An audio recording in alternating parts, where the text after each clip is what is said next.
His story is one of the most remarkable of any world leader. Few in history have endured oppression with such little rancour or overcome the oppressor with such little bloodshed.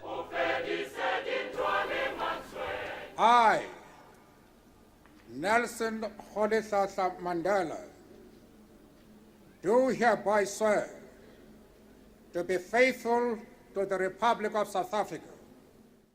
In May 1994, Nelson Mandela, the man white South Africa had imprisoned for nearly 30 years, was sworn in as the country's first black president. Through his dignified and courageous leadership, the African National Congress had broken the stranglehold of apartheid and transformed South Africa into a multiracial democracy.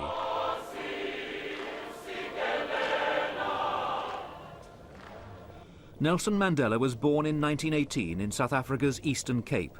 He was the son of a tribal chief. He qualified as a lawyer, and by 1952 he'd set up a legal partnership with a man who was to be a lifelong friend and ally, Oliver Tambo.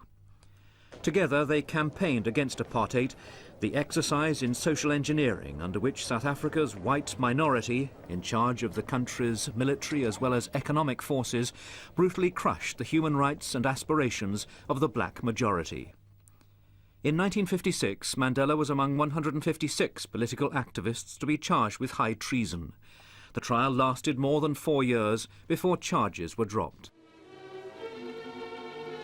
In Johannesburg, premier city of South Africa, thousands of coloured people went to attend a protest meeting called by the African National Congress.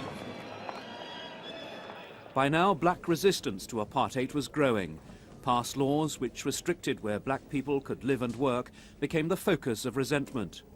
Past books were burned as Mandela and others organised demonstrations against apartheid's leaders. I despise them because they were despised by the entire world. They dressed in beautiful suits, silk shirts and silk ties, but they were beautiful outside and full of evil inside. The Sharpeville massacre in 1960 forced the ANC to change strategy. 69 people died when police opened fire on black demonstrators. The ANC was outlawed, Mandela went underground, and peaceful resistance became a thing of the past. There are many people who feel that it is useless and futile for us to continue talking peace and non-violence against a government whose reply is only savage attacks on an unarmed and defenseless people. Mandela undertook a campaign of sabotage against the state. He was eventually arrested and charged with conspiracy to overthrow the government. At his trial, he made a 3-hour speech from the dock. A tape of it was discovered later. This, his final plea for freedom and democracy for all South Africans, was to echo down the 27 years he was to remain a political prisoner. It is an idea for which I hope to live for and to see realized. But my Lord, if it needs be,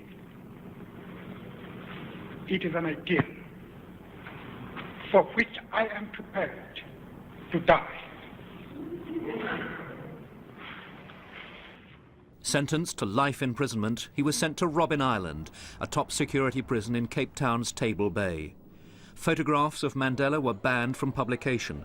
To quote him was an offence. But, astonishingly, he wasn't embittered by his long imprisonment. We soon grasped the fact that we are not conducting a struggle against individual whites. We are fighting a principle, fighting white domination. And in the course of that struggle, we can even form friendships with people from the other side.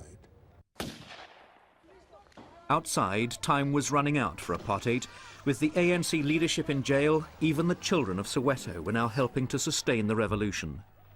The hardline government of P.W. Botha tried to crush the uprising, but gradually more liberal white people began to recognise that Mandela was the solution, not the problem.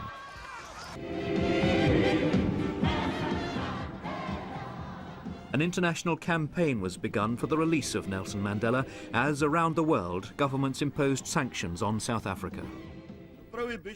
In 1990, a courageous white leader, President F.W. de Klerk, announced that the ANC would be unbanned. That February, after 27 years of imprisonment, Nelson Mandela walked to freedom with his then wife Winnie at his side. Worldwide pressure had borne fruit. But hope soon turned to despair. Township violence left blacks fighting blacks. Mandela repeatedly appealed for peace. Take your guns, your knives, and your pangas, and throw them into the sea. Mandela's appeal was largely ignored. Black people were massacring each other, even as Mandela was negotiating a new democratic constitution. The country's first multiracial elections in 1994 resulted in a landslide victory for the ANC. Millions enjoyed their first taste of democracy. People from all races welcomed the vote as a new beginning for the country. The process of national reconciliation was helped by the Truth and Reconciliation Commission, which gave the victims of apartheid the opportunity to tell their stories and, in some cases, to confront their oppressors. What kind of man, listening to those moans and cries and groans, what kind of man is that? It was a painful process for everyone.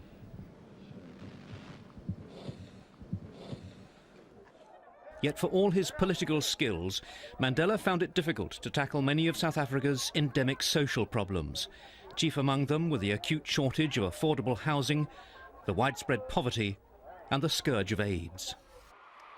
In December 1997, Nelson Mandela gave up the presidency of the African National Congress in favour of South Africa's Vice President Thabo Mbeki, who also succeeded him as head of state. Mandela was feted throughout the world, as here in London. But there'd been personal sadness. His long-time marriage to Winnie, once known as the mother of the nation, had ended following her involvement in the kidnapping and murder of a student activist. In 1998, at the age of 80, he married Graça Machel, the widow of the late president of Mozambique.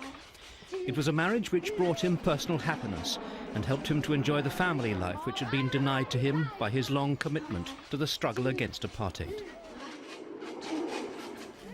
On the eve of the new millennium, Nelson Mandela had revisited the cell on Robben Island where he'd spent 18 of the 27 years he was imprisoned. He lit a candle to symbolise reconciliation.